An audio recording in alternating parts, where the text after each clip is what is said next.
நிலையான புகழுக்குரிய தூய்மை மிகு நற்கருணைக்கு எல்லா காலமும் ஆராதனையும் புகழும் ஆட்சியும் உண்டாக கடவது.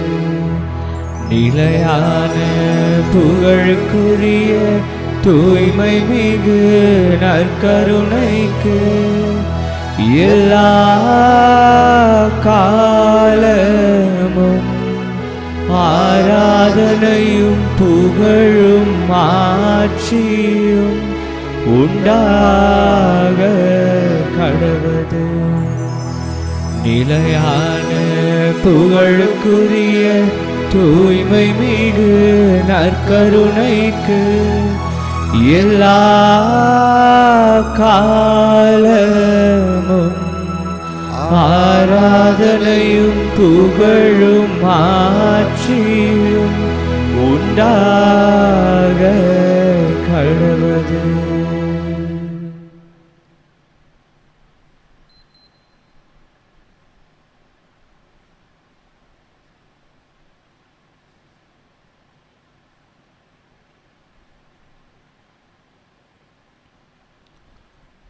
மாதத்தின் முதல் வெள்ளிக்கிழமையான இன்று நம் ஒவ்வொருவருடைய இருதயத்தையும் தனது இருதயம் போல் மாற்றுகிறார் நமது ஆண்டவர் இயேசு கிறிஸ்து. ஆம், என் அன்பு சகோதர சகோதரிகளே, இந்த ஆராதனை நம் ஒவ்வொருவருடைய உள்மன காயங்களை ஆற்றுகின்ற ஆராதனை. நமது மனதுக்குள் இருக்கின்ற புண்களை எல்லாம் குணமாக்குகின்ற ஆராதனை. நம் உள்ளத்தில் இருக்கின்ற வேதனைகளை, துன்பங்களை எல்லாம் போக்கி நமக்கு விடுதலையை தருகின்ற ஆராதனை. திருப்பாடல் 147 3வது இறைவார்த்தை சொல்லுகிறது, உடைந்த உள்ளத்தாரை ஆண்டவர் குணப்படுத்துகின்றார், அவர்களின் காயங்களை அவர் கட்டுகின்றார். ஆம் அன்பிற்குரியவர்களே, நம் உள்ளத்தை குணப்படுத்துகின்ற நற்கருணை ஆண்டவர் முன்பாக நாம் இருக்கின்றோம். நம் காயங்களை எல்லாம் கற்றுகின்ற தேவனிடத்திலே நாம் இருக்கின்றோம். எசாயா 61வது அதிகாரம் 1வது இறைவார்த்தை சொல்லுகிறது, உள்ளம் உடைந்தோரை குணப்படுத்தவும் சிறைப்பட்டோருக்கு விடுதலை அளிக்கவும் ஆண்டவர் என்னை அனுப்பி உள்ளார் என்கிறது. நமக்காக ஆண்டவர் இந்த அப்பத்தின் வடிவில் இந்த தேவ நற்கருணையில் பிரசன்னமாக இருக்கின்றார். நம் உள்ளத்தை குணமாக்குவதற்கு.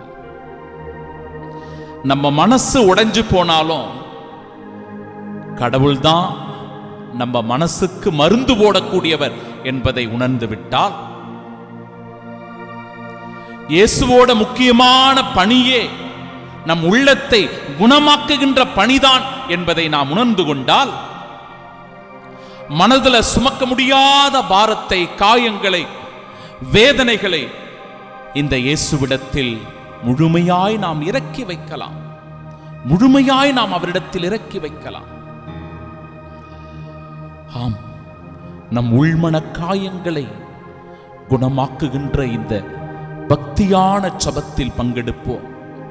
ஆராதனையின் வழியாக நம்மை ஒப்புக் கொடுப்போம். அன்பான நற்கருணையில் எழுந்தருளியிருக்கும் இயேசுவே, என் இருதயத்திலிரு ஆறாத காயங்களை நான் ஒப்புக் கொடுக்கிறேன் அப்பா. யாருக்கும் சொல்ல முடியாத வலியோடு நான் தவிக்கிறேன் ஆண்டவரே. எனக்குள் இருக்கின்ற அவமானம், எனக்குள் இருக்கின்ற கோப குணங்கள், எனக்குள் இருக்கின்ற அச்ச உணர்வுகள் எல்லாவற்றையும் ஆண்டவரே நான் சமர்ப்பிக்கின்றேன் அப்பா. எல்லாவற்றையும் உம் திருப்பாதம் ஒப்புக் கொடுக்கிறேன். பழைய ஏற்பாட்டில் இருக்கின்ற யோசேப்பு மாதிரி அவருக்கு தீங்கு செய்தவர்களை மன்னிக்கின்ற நல்ல மனதை நீர் கொடுத்தது போல எனக்கும் அந்த மனதை தாங்க ஆண்டவரே. புதிய ஏற்பாட்டில் இருக்கின்ற சமாரிய பெண்ணை போல அவருடைய அவமானங்களுக்கு எல்லாவற்றையும் நீக்கி அவரை ஒரு சாட்சியாக மாற்றியது போல என் அவமானங்களை, என் வேதனைகளை, என் துன்பங்களை களைந்து என்னையும் ஒரு சாட்சியாக மாற்றும் ஆண்டவரே. பரிசுத்த ஆவியானவரே, என் நினைவுகளில் உள்ள கசப்புகளை, வேதனைகளை கழுவி உம்முடைய சமாதானத்தினால் என்னை நிரப்பும் ஆண்டவரே. ஆமீன். பிரியமானவர்களே, நாம் இருக்கிற இந்த இடம் ஒரு புனிதமான ஆசீர்வாதம் நிறைந்த இடம். நாம நம்முடைய அப்பாவினுடைய சமூகத்தில் இருக்கிறோம்.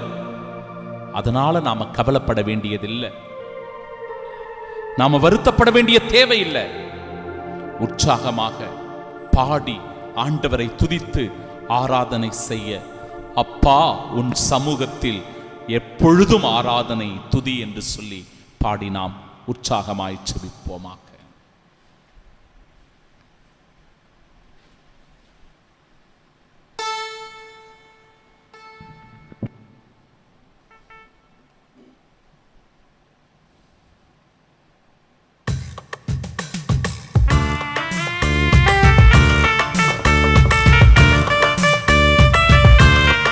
கைகளை தட்டி உற்சாகமாக மகிழ்ச்சியோடு ஆண்டவருக்கு ஆராதனை செய்வோம்.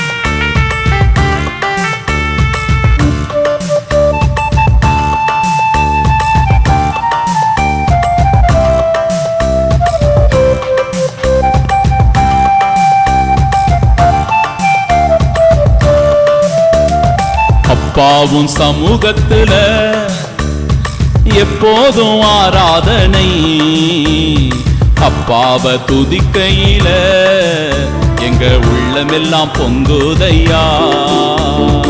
அப்பாவும் சமூகத்துல எப்போது ஆராதனை, அப்பாவை துதிக்கையில எங்க உள்ளமெல்லாம் பொங்குதையா, எங்க உள்ளமெல்லாம் பொங்குதையா. எப்பொழுதெல்லாம் ஆராதனை செய்கிறோமோ, எப்பொழுதெல்லாம் ஆண்டவரை போற்றி துதிக்கின்றோமோ, அப்பொழுதெல்லாம் நம்ம மனசுல இருக்கிற பாரங்கள் குறைகிறது, நம் மனதில் இருக்கிற காயங்கள் மறைகிறது, நம் மனதில் இருக்கிற புண்கள் எல்லாம் ஆற்றப்படுகின்றது. எனவே ஆண்டவரே, என் உள்ளம் மகிழ்ச்சியால் துள்ளுகிறது. ஆண்டவரே, என் மகிழ்ச்சி ஆண்டவரே உன்னில் நிறைவு பெறுகிறது அப்பா. எனவே உன்னை துதித்து பாடி ஆராதனை செய்கிறேன் என்று சொல்லி மகிழ்ச்சியோடு பாடி ஆராதனை செய்வோம்.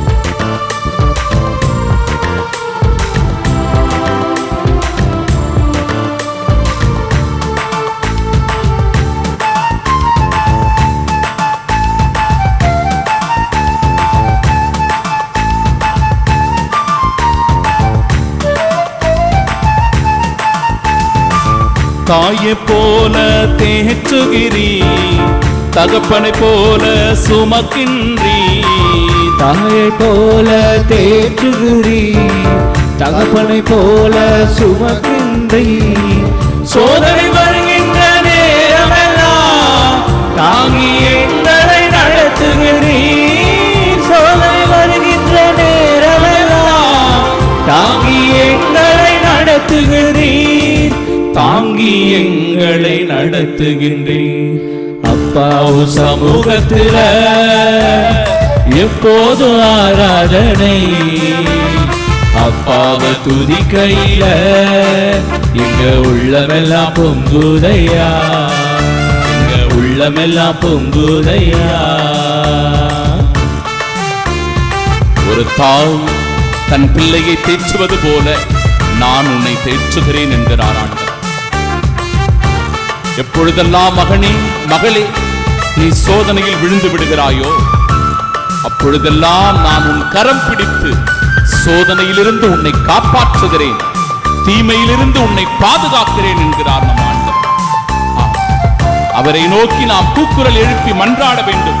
செபிக்க வேண்டும். கரங்களை உயர்த்தி ஆண்டவரை நோக்கி நாம் ஆராதனை செய்ய வேண்டும்.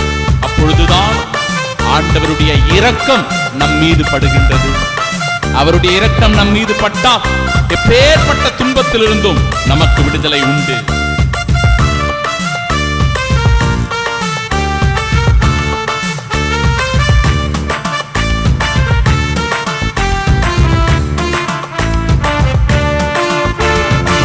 கூப்பிடும் காக்கை குஞ்சுகளும் ஆகாரத்தை தருகின்றீ.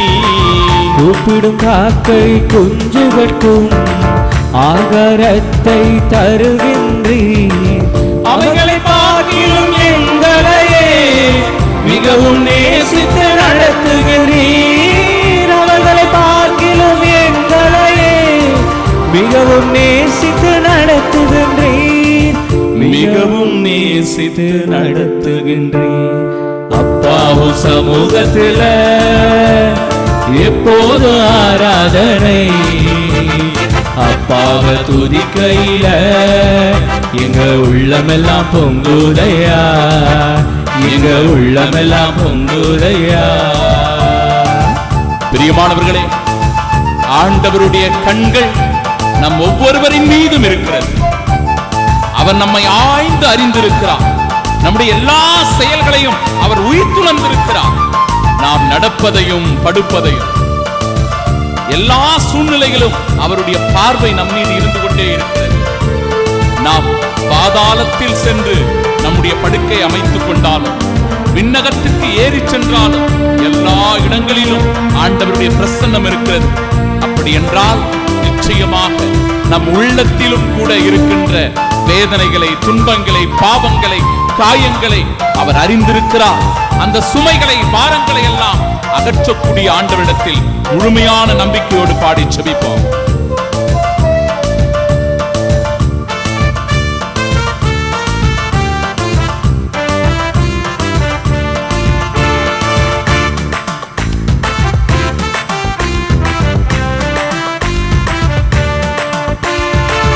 எங்கள் மீது கண்ணை வைத்து ஆலோசனை சொல்லுகின்றீர்.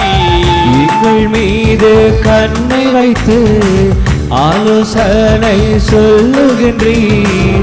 நீங்கள் வருகின்ற நேரமெல்லாம் கூடார மறைவினில் மறைக்கின்றீர்.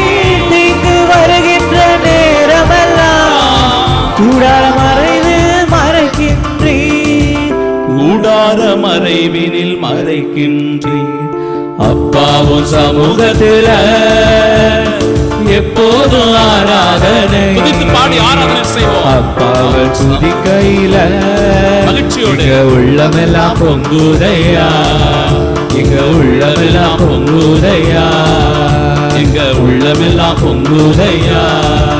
எங்க உள்ளமெல்லாம் பொங்குதையா.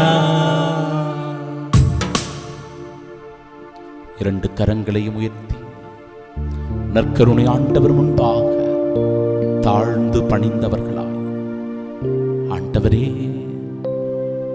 உம் திருப்பாதம் எங்களை முழுமையாய் ஒப்புக் கொடுக்கிறோம் ஐயா. நீர் சொன்னீரே ஆண்டவரே, உடைந்த உள்ளத்தாரை நான் குணமாக்குகின்றேன், உன் காயங்களை எல்லாம் நான் ஆற்றுகின்றேன் என்று சொன்னீரே. காயத்தோடு, வலிகளோடு, வேதனையோடு, அச்சத்தோடு ஆண்டவரே என் கரங்களை உயர்த்தி நிற்கிறேன் அப்பா. உம் இரக்கம் என் மீது படட்டும். உன் கருணை கண்கள் என்னை உற்று நோக்கட்டும். உம் அன்பினால் எம்மை நிரப்பி அருளும் ஆண்டவரே. உம் இரக்கத்தை எங்கள் மீது பொழியும் ஆண்டவரே.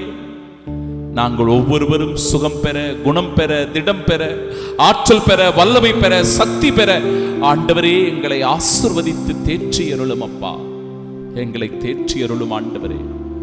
முழுமையாய் எங்களையும், எங்கள் குடும்பத்தையும், எங்கள் உள்மன காயங்கள் எல்லாவற்றையும் உன் திருப்பாதம் அர்ப்பணம் செய்து ஜெபிக்கின்றோம். பிரியமானவர்களே, இந்த ஆராதனைக்கு 1 குறிப்பேடு 4வது அதிகாரம் 9 முதல் 11 வரை உள்ள இறை வார்த்தைகளை தியான சிந்தனைக்கு நான் எடுத்துக்கொள்ளுகிறேன். யாபேசு என்கிற ஒரு மனிதரை பற்றிய குறிப்புகள் இவை. யார் இந்த யாபேசு? அவர் செய்த செயல்கள் என்ன? அவரை பற்றி நாம் இதற்கு முன்பாக கேள்விப்பட்டிருக்கிறோமா? அவருடைய வாழ்க்கையை பற்றி நாம் தெரிந்து வைத்திருக்கிறோமா? விவிலியம் இவரை பற்றி என்ன சொல்லுகிறது? இவருடைய வாழ்க்கை முறைகள் எல்லாம் விவிலியத்தில் கொடுக்கப்பட்டிருக்கின்றனவா? பிரியமானவர்களே, இவரை பற்றி 2 இறை வார்த்தைகள் தான். 2 இறை வார்த்தைகள் தான் இவருடைய வாழ்க்கை. இந்த 2 வார்த்தைகளை வைத்துக்கொண்டு இந்த தியான சிந்தனையை உங்களுக்கு நான் வழங்க விரும்புகிறேன். யாபேசு யார்? அவருடைய வலி என்ன? யாபேசு பற்றி குறிப்பிடுகிற அந்த 2 இறை வார்த்தை பகுதிகள் என்ன? பிரியமானவர்களே, அவருடைய பெயர் யாபேசு என்பதிலேயே வலி இருக்கிறது. வலி என்ன வலி? நான் வேதனையுற்று அவனை பெற்றெடுத்தேன் என்று சொல்லி அவருடைய தாயார் அவருக்கு யாபேசு என பெயரிட்டார். நான் வேதனையோடு என் மகனை பெற்றெடுத்தேன். பாருங்க, தன்னுடைய பிள்ளை ஒரு பேரோடு புகழோடு வாழ வேண்டும் என்றுதான் எல்லா அம்மா அப்பாவும் நினைப்பாங்க இல்லையா? ஆனால் இந்த தாய் தன்னுடைய மகனுக்கு நான் வேதனையுற்று இவனை பெற்றெடுத்திருக்கிறேன் என்று சொல்லி அந்த பெயரை வைக்கிறாங்க. அப்ப யாபேசு என்றால் என்ன அர்த்தம்? வேதனை, துக்கம், துயரம் என்று அர்த்தம். இப்ப பிறந்தது முதலே அவன் ஒரு வேதனைக்காரன் என்பது அவருடைய மனதில் ஒரு ஆழ்ந்த துயரத்தை, வலியை கொடுத்திருக்கிறார். இவருடைய அண்ணன்கள், சகோதரர்கள் எல்லோரையும் விட இவன் சிறப்பு வாய்ந்தவனாயிருந்தான், புகழ்மிக்கவனாக இருந்தான். ஆனாலும் கூட அவனுடைய பெயரில் ஒரு சாபம் இருந்ததாய் அவன் எப்பொழுதும் ஒரு அவமானத்திற்குள்ளேயே இருந்தான். நிறைய அவமானங்களை, நிந்தைகளை அவன் அனுபவித்திருக்கிறான். ஏனென்றால் அவனுடைய பெயரிலேயே இருந்த நெருக்கடி தான் அதற்கு காரணம். சில பேருடைய பெயர் கூட அவமானத்தின் பெயராக, அவமானத்தை கொண்டு வருகின்ற, வேதனையை தருகிற, துன்பத்தை தருகின்ற பெயர்களாக அமைந்து விடலாம். அந்த பெயரை சொன்னாலே அவமானப்படுத்துறாங்க, கேவலப்படுத்துறாங்க, கேலி கிண்டல் பண்றாங்க, நையாண்டி பண்றாங்க, மனநோகம் செய்யறாங்க, காயப்படுத்துறாங்க, புண்படுத்துறாங்க. இப்படிப்பட்ட வார்த்தைகளை எல்லாம் அந்த பெயரிலேயே நாம் கொண்டிருக்கலாம். அப்படிப்பட்ட ஒரு வேதனை தான் யாபேசுவுக்கு இருக்கிறது. இரண்டாவது, அப்படிப்பட்ட அந்த வேதனையிலும் அந்த துயரத்திலும் கூட அவன் ஆண்டவரை நோக்கி கதறி செபித்தான்.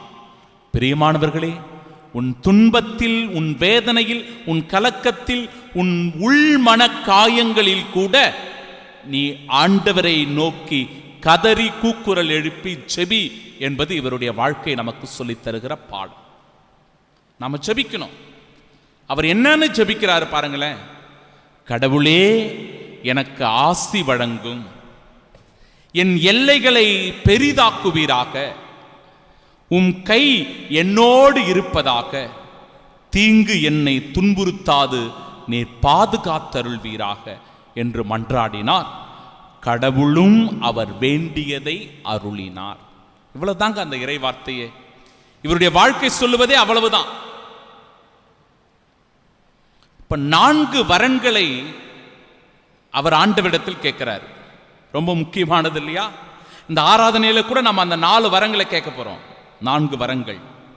1, மெய்யாகவே நீர் எனக்கு ஆசீர் வழங்கும் இறைவா என்று ஆண்டவரிடத்தில் கேட்கணும். ஏன் ஆசீர்வாதத்தை கேட்கணும்? ஆசீர்வாதம் தான் சாபத்தை மாற்றக்கூடிய ஒன்று. சாபத்தை மாற்றக்கூடிய ஒன்று ஆசீர்வாதம் தான். ஒரு நிகழ்வு ஒன்றை சொல்லுகிறேன். போன வாரம் நடந்த நிகழ்வு இது.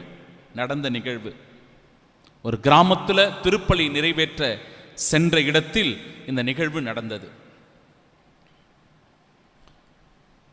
ஒரு தாய் கதறிக்கொண்டே வந்தாள். அவர், என் மாடு மேய்ப்பு எடுக்கல, வைக்கோல் புல் தின்ன மாட்டேங்குது, பிடிச்சு இழுத்தாலும் வரமாட்டேங்குது, ஒரே இடத்துல நின்றுக்கிட்டு இருக்கு, சாப்பிடல, தண்ணி குடிக்கல, பிடிச்சு இழுத்தாலும் வரமாட்டேங்குது, என்ன பிரச்சனைனே தெரியல. யாரோ என் மாட்டினுடைய வயிற்றை சுற்றி அந்த சாணத்தால ஒரு கோடு வரைஞ்சு வச்சிருக்கிறாங்க. சாணத்தால அப்படி ஒரு கோடு வரைஞ்சு வச்சிருக்கிறாங்க. ஃபாதர், என் மாடு நகரவே மாட்டேங்குது, தண்ணி வச்சாலும் குடிக்கல, புல்லு வைக்கோல் வச்சாலும் சாப்பிடல. அப்ப நான் அந்த அம்மா கிட்ட சொன்னேன், அம்மா கவலைப்படாதீங்க, நம்பிக்கையோட வீட்டுக்கு போய் மாதா தீர்த்தத்தை எடுத்துக்குங்க, அந்த தீர்த்த தண்ணீரை கொண்டு வந்து இந்த மாட்டு முன்னாடி நின்று நல்லா ஜெபிச்சுட்டு மாடு முழுவதும் நீங்க தெளிங்க, அதை அப்படியே தொடச்சு விடுங்க அப்படின்னு சொன்னேன். பிரியமானவர்களே, ஒரு எளிய விசுவாசம்தான், எளிமையான ஒரு நம்பிக்கை தான் அந்த சகோதரி, அந்த தாயாருடைய சாட்சியம் இது. ஃபாதர், என் மாடு இப்பொழுது நன்றாக மேய்கிறது, என் மாடு இப்பொழுது நல்லா இருக்குது ஃபாதர், எந்த பிரச்சனையும் இல்லை, நான் உங்களுக்கு நன்றி சொல்றேன் ஃபாதர் அப்படின்னு சொன்னாங்க அந்த தாயார். பிரியமானவர்களே, நமக்குள் இருக்கின்ற சாபத்தை எது அகற்றும் என்றால் ஆசீர்வாதம் மட்டுமே அகற்றும். அதனால்தான் அவர் ஆசீர்வாதத்தை கேட்கிறார். யாபேசு ஆசீர்வாதத்தை கேட்கிறார். நாமும் ஆண்டவருடைய ஆசீர்வாதத்தை கேட்கணும். இரண்டாவது, எல்லைகளை பெரிதாக்கும் என்று சொல்லி ஆண்டவரிடத்தில் அவன் கேட்கிறான். எல்லைகளை பெரிதாக்கும். எல்லைகள் என்றால் என்ன? நமக்கு கிடைக்கின்ற வாய்ப்புகள், நம்முடைய வளர்ச்சி, நம்முடைய செல்வாக்கு, இது வாழ்க்கையில உயரணும். ஆண்டவரிடத்தில் இதை கேட்கணும். ஆண்டவரே, என் எல்லைகளை விரிவாக்கும், பெரிதாக்குவீராக அப்பா, எனக்கு நிறைய வாய்ப்புகள் கிடைக்கணும், நான் வாழ்க்கையில வளர்ச்சி பெற வேண்டும், நல்ல புகழோடு செல்வாக்கோடு வாழ வேண்டும், என்னை ஆசீர்வதிங்க. யாபேசு கேட்ட அந்த ஆசீர்வாதத்தை நாமும் கேட்கணும். மூன்றாவது அவர் கேட்டது, உம் கை என்னோடு இருப்பதாக. ஆண்டவரே, உம் கை என்னோடு இருப்பதாக. அவ்வளவு பெரிய ஒரு ஆசீர்வாதமான வரன் பாருங்க. ஆண்டவருடைய பிரசன்னம் எப்பொழுதும் என் கூடவே இருக்கணும், அவர் எப்பொழுதும் என்னை பாதுகாக்க வேண்டும். அதான் அதனுடைய அர்த்தம். உம் கை என்னோடு இருப்பதாக. ஆண்டவரே, நாமும் கூட இந்த வரத்துக்காக செபிக்கணும். பிரியமானவர்களே, உம் கை என்னோடு இருப்பதாக. எல்லா சூழ்நிலையிலும் என் கூட இருந்து என்னை பாதுகாத்தருளுங்க ஆண்டவரே செபிக்கணும். பிறகு நான்காவது, தீங்கு துன்புறுத்தாது என்னை பாதுகாத்தருள்வீராக. அதாவது அவனுடைய கடந்த கால வேதனை இனி ஒருபோதும் தொடரக்கூடாது அப்படின்னு ஜெபிக்கிறான். நம்முடைய உள்ளத்திலும் கூட பழைய கவலைகள், துன்பங்கள், துயரங்கள், வேதனைகள், வலிகள், நோய்கள், இதெல்லாத்தையும் நாம புதைச்சு வச்சிருக்கிறோம் மனசுக்குள்ள, ஆழ் மனதுக்குள்ள அதுக்கு இருக்குது. அது மீண்டும் மீண்டும் நம்மளை தொந்தரவு படுத்துது, தொல்லை கொடுக்குது, நிம்மதி இழக்க செய்து, அமைதி இழக்க செய்து. அதனால நாம மன வலிகளோடு, காயங்களோடு ஒவ்வொரு நாளையும் நகர்த்தி கொண்டிருக்கிறோம். யாபேசுவை போல இந்த நாளில் ஆண்டவரே, தீங்கு என்னை துன்புறுத்தாது பாதுகாத்தருள்வீராக என்று செபிக்கணும். இந்த 4 வரத்துக்காக இந்த ஆராதனையில் நாம செபிக்கணும். பிரியமானவர்களே, இறை வார்த்தை இவ்வாறு முடிகிறது. அந்த 2 இறை வார்த்தை சொன்னல, அந்த கடைசி வரி இவ்வாறு முடியுது. என்னன்னு? கடவுளும் அவர் வேண்டியதை அருளினார். அவ்வளவுதாங்க, அவ்வளவுதான். ஒரே வரி, எல்லாம் முடிஞ்சு போச்சு. துக்கம் ஆசீர்வாதமாக மாறிவிட்டது. நாம கூட ஜெபிக்கலாமா? கண்களை மூடி கரங்களை கூப்பி ஆண்டவரிடத்துல பக்தியா ஜெபிக்கலாம். உருக்கத்தோடு விசுவாசத்தோடு ஜெபிக்கலாம். ஆண்டவரே, யாபேச மாதிரி துக்கத்தோட எத்தனையோ பேர் இருக்கிறார்கள். நானும் கூட அந்த துயரத்தில் வாடுகிறேன் அப்பா. நானும் கூட அந்த துயரத்திலும் வேதனையிலும் தவிக்கிறேன் ஆண்டவரே. என் அவமானங்கள், என் தோல்வி, என் நிராகரிப்பு எல்லாவற்றையும் ஆண்டவரே நீரே போக்கி விடுதலையை தந்தருளும். இன்றைக்கு என்னுடைய எல்லைகளை எல்லாம் பெரிதாக்கும் ஆண்டவரே. உம்முடைய கரம் என்னை எப்பொழுதும் வழிநடத்தட்டும் அப்பா. தீங்கு எல்லாவற்றிலிருந்தும் என்னை பாதுகாத்தருளும் ஆண்டவரே என்று சொல்லி முழுமையாய் நம்மை ஒப்பு கொடுத்து செபிப்போம். ஆமீன். பிரியமானவர்களே, ஆண்டவருடைய சமூகத்தில் இருக்கின்ற நாம் நம்முடைய மன்றாட்டுக்களை, விண்ணப்பங்களை கூட முழுமையாய் அவரிடத்தில் ஒப்பு கொடுப்போம். நம் திருச்சபைக்காக ஜெபிப்போம். நம்ம குடும்பத்தை ஆண்டவரிடத்தில் ஒப்பு கொடுப்போம். நம்முடைய தமிழகத்திற்காக, தமிழ்நாட்டிற்காக ஜெபிப்போம். தமிழ்நாட்டில் இருக்கிற ஆட்சியாளர்களுக்காக ஜெபிக்கணும். பொது நலனில் அக்கறை காட்டி மக்களை பாதுகாப்போடு சமாதான முறையில் வழிநடத்த ஆண்டவர் தாமே அவர்களுக்கு நல்ல ஞானத்தை, அறிவாற்றலை கொடுக்கணும்னு ஜெபிக்கலாம். வேலை வாய்ப்பு இல்லாமல் தவித்துக் கொண்டிருக்கிற இளைஞர்கள், இளம் பெண்களுக்காக ஜெபிக்கலாம். பல ஆண்டுகளாக திருமண தடையினால் பாதிக்கப்பட்டவர்களுக்காக ஜெபிக்கலாம். குழந்தை பாக்கியமின்றி இருக்கிற தம்பதியர்களை ஆண்டவர் முன்பாக ஒப்புக் கொடுங்க.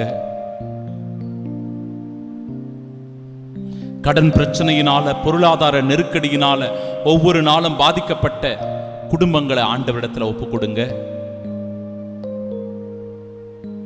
சரியான தொழில் இல்லாம, தொழிலில் நஷ்டம், வியாபாரத்தில் நஷ்டம், இப்படி நம்முடைய வாழ்க்கை கரைந்து போய் கொண்டே இருக்கிறது என்றால் ஆண்டவரிடத்தில் ஒப்புக் கொடுக்கலாம். நம்முடைய பிள்ளைகளை ஒப்பு கொடுப்போம் கடவுள்கிட்ட. அந்த பிள்ளைகள் நல்ல ஒழுக்கத்தோட, ஞானத்தோட, விசுவாசத்தோட வளரணும்னு ஜெபிங்க. நல்லா படிக்கணும், நல்ல எதிர்காலம் நம்முடைய குழந்தைகளுக்கு அமையணும்னு ஜெபிங்க. நம்ம குடும்பத்தில் அமைதி, சமாதானம், ஒற்றுமை இருக்கணும்னு மன்றாடுங்க. இந்த நாட்டில் அமைதி நிலவ வேண்டும், போர்கள் தவிர்க்கப்பட வேண்டும் என ஜெபிங்க. நமக்கு ஒருவேளை வியாதிகள் இருக்கிறது என்றால், நோய்கள் நம்மை தாக்கி இருக்கிறது என்றால், என்ன வியாதியோ என்ன நோயோ ஆண்டவர்கிட்ட சொல்லி ஒப்பு கொடுங்க. அந்த பேரை சொல்லுங்க. எனக்கு கை கால் மூட்டு வலி, என் வயிற்றில் கோளாறு, என் சுவாசத்தில் பிரச்சனை, என் தோல்ல வியாதி, என்னுடைய உள் உறுப்புகளில் இருக்கின்ற பிரச்சனைகள் எல்லாத்தையும் ஆண்டவர்கிட்ட சொல்லி ஒப்பு கொடுங்க. நம்ம குடும்பத்தில் இருக்கிற நோயாளிகளை ஆண்டவரிடத்தில் ஒப்பு கொடுத்தவர்களாய் செபிங்க. மேலும் நம் குடும்பத்தில் வாழ்ந்து மரித்திருக்கிற ஆன்மாக்களுக்காக கூட சிறப்பாக நாம் செபிக்கலாம். இயேசுவினுடைய வல்லமை இதோ இந்த நற்கருணையினுடைய இறை பிரசன்னத்திலிருந்து இறங்கி வருகிறது. அது வல்லமையாய் நம்மை தொடுகிறது, நம் ஒவ்வொருவரின் மீதும் வந்து தங்குகிறது. அந்த ஆசீர்வாதத்தை உணரும் பொருட்டு, இயேசுவே உம் வல்லமை எனக்கு தாரும். என் துன்பங்களில், என் பாரமான சிலுவைகளை நான் சுமக்கையில், என் மனக்கலக்கத்தில், மன போராட்டத்தில் இயேசுவே உம் வல்லமை எனக்கு தாங்க அப்படின்னு பாடி நாம ஜெபிக்கலாம்.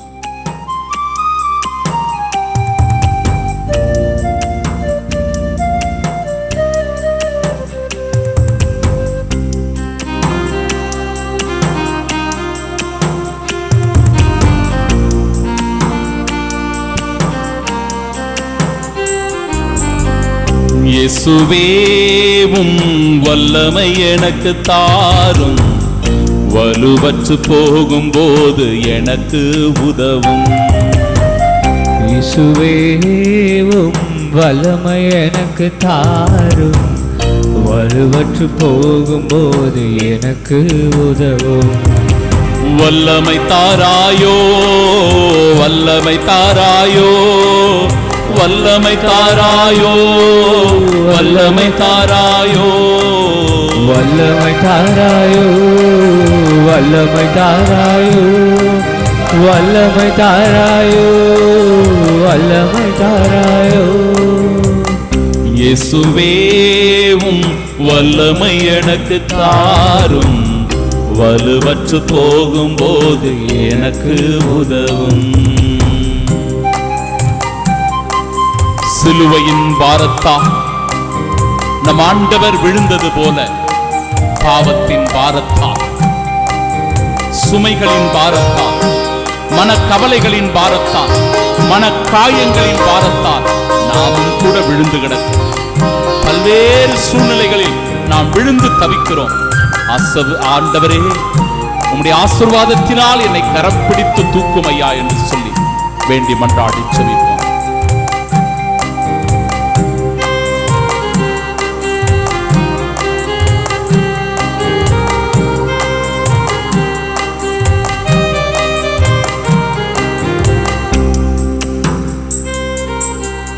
சிலுவையின் பாரத்தால் நீர் விழுந்தி, பாவ சுமைகளின் பாரத்தால் நீர் கிடந்தி. சிலுவையின் பாரத்தால் நீர் விழுந்தி, சுமைகளின் பாரத்தால் நீர் கிடந்தி. விழுந்து கிடந்த நீ எழுந்தது போல, விழுந்து கிடந்த நீர் எழுந்தது போல, என்னையும் எழச் செய்தருளும் ஐயா, என்னையும் எழச் செய்தருளும்.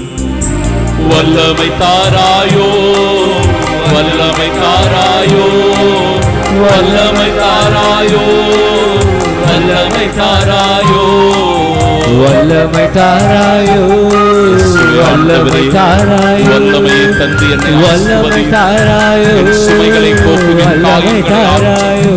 ஆண்டவரே, என்னை தூய்மைப்படுத்தி வல்லமை எனக்கு தாரும், வலுவற்று போகும்போது எனக்கு உதவும். சொந்த பந்தங்கள், உற்றார் உறவுகள், நண்பர்கள் எல்லாரும் இருந்தாலும் கூட சில நேரங்களில் நமக்கு ஆறுதல் சொல்ல, நமக்கு நம்பிக்கை ஊட்ட எவருமே முன் வர மாட்டார்கள். எல்லாமே வீணாய் போய்விடும். பிரியமானவர்களே, யார் உன்னை கைவிட்டாலும் நான் உன்னை கைவிடேன் என்கிற ஆண்டவரின் மீது முழுமையான நம்பிக்கை வைத்து அவரிடத்தில் நம்மை ஒப்புக் கொடுப்போம்.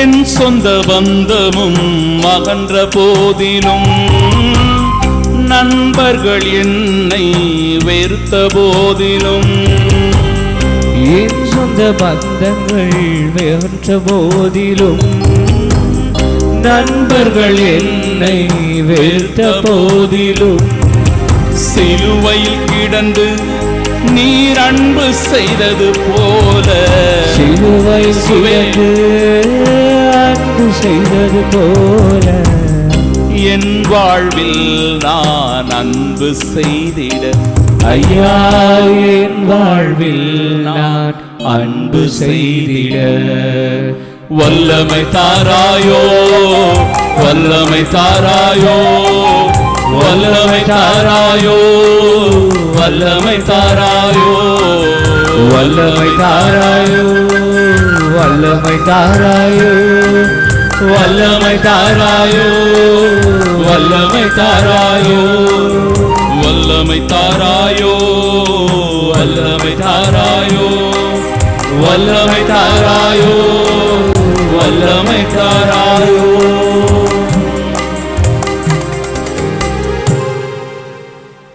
திருப்பாடல் 23.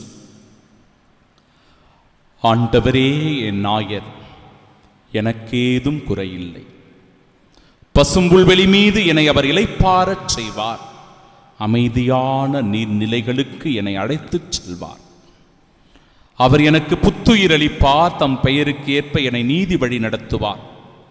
மேலும் சாவின் இருள் சூழ் பள்ளத்தாக்கில் நான் நடக்க நேர்ந்தாலும் நீர் என்னோடு இருப்பதால் எத்தீங்கிற்கும் அஞ்சினேன்.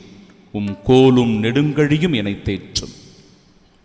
என்னுடைய எதிரிகளின் கண்முன்னே எனக்கு ஒரு விருந்தினை ஏற்பாடு செய்கின்றீர். என் தலையில் நறுமண தைலம் பூசுகின்றீர். எனது பாத்திரம் நிரம்பி வழிகின்றது. உண்மையாகவே என் வாழ்நாளெல்லாம் உம் அருள் நலமும் பேரன்பும் என்னை புடை சூழ்ந்து வரும். நானும் ஆண்டவரின் இல்லத்தில் நெடுநாள் வாழ்ந்திருப்பேன். இந்த மாதம் முழுவதும் ஆண்டவருடைய இல்லத்தில் நாமும் நம் குடும்பமும் பாதுகாப்பாயிருக்க அவரிடத்தில் ஒப்பு கொடுத்தவர்களாய் செபிப்போம். இயேசுவின் திரு இருதயத்திற்கு நம்மையும் நம் குடும்பத்தையும் அர்ப்பணிக்கும் ஜெபம். இயேசுவின் திரு இருதயமே, எங்கள் குடும்பங்களை உமக்கு அர்ப்பணிக்கின்றோம், நன்றி கூறுகின்றோம். எங்களை ஆசிர்வதியும். எப்பொழுதும் இறை பிரசன்னத்தை உணர்ந்து வாழ வரம் தார். பலவீனர்களுக்கு பலத்தையும், செல்வமுடையவர்கள் பிறருக்கு உதவி செய்யும் நல்ல மனத்தையும் தந்தருளும். விதவைகளுக்கும் அனாதை பிள்ளைகளுக்கும் நாங்கள் உதவியாய் இருக்கச் செய்தருளும். சிறையில், தனிமையில், நோயில், துன்பத்தில் இருக்கின்றவர்களை ஆசிர்வதியும். உலகில் உள்ள ஒவ்வொரு குழந்தைகளுக்கும் விசுவாசத்தையும், தெய்வ பயத்தையும், நல்ல ஒழுக்கத்தையும், பணிவையும், அறிவையும் தந்தருளும். மரண தருவாயில் இருக்கிறவர்களை நாள்தோறும் சந்தித்தருளும். ஆன்மாக்களை விண்ணகத்தில் சேர்த்தருளும். எங்கள் அனைவருக்கும் அடைக்கலமாகவும் தஞ்சமாகவும் சாகும் தருவாயில் உதவியாகவும் இருந்தருளும். ஆமீன், ஆமீன், ஆமீன். இயேசுவின் மதுரமான திரு இருதயமே, என் சிநேகமாயிரும். இயேசுவின் திவ்ய திரு இருதயமே, எங்கள் மேல் இரக்கமாயிரும். இயேசுவின் தூய்மை மிகு திரு இருதயமே, எங்கள் மேல் இரக்கமாயிரும். தாழ்ந்து பணிந்து வணங்கி மாண்புயர் கீதம் பாடி ஆண்டவருடைய ஆசிரை பெறச் செபிப்போம்.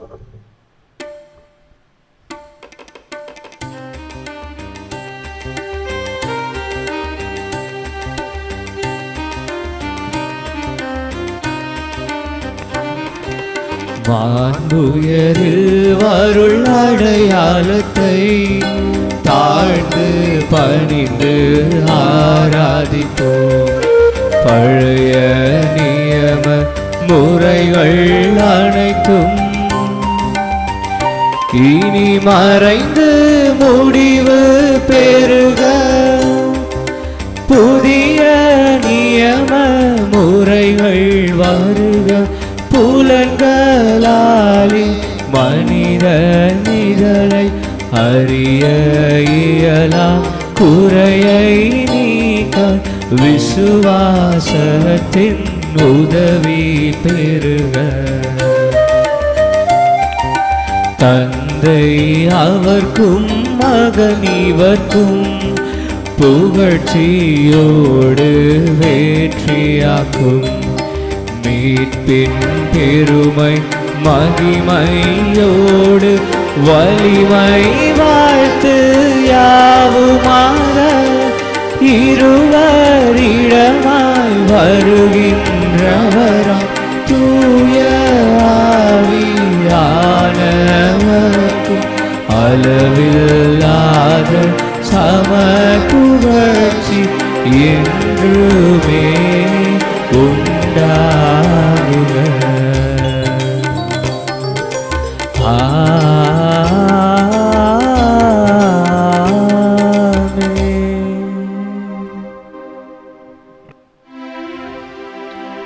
மன்றாடுவோமாக. இறைவா, இந்த வியப்புக்குரிய திருவருட்சாதனத்தில் உம்முடைய திருப்பாடுகளின் நினைவை எங்களுக்கு விட்டு சென்றீர். உமது திருவுடல் திரு ரத்தம் இவற்றின் மறைபொருளை வணங்கும் நாங்கள் உம்முடைய மீட்பின் பலனை இடைவிடாமல் அனுபவிக்க அருள் தாரும். தந்தையாகிய இறைவனோடு தூயாவியாரின் ஒன்றிப்பில் இறைவனா என்றென்றும் வாழ்ந்து ஆட்சி செய்கின்ற உம்மை மன்றாடுகின்றோ.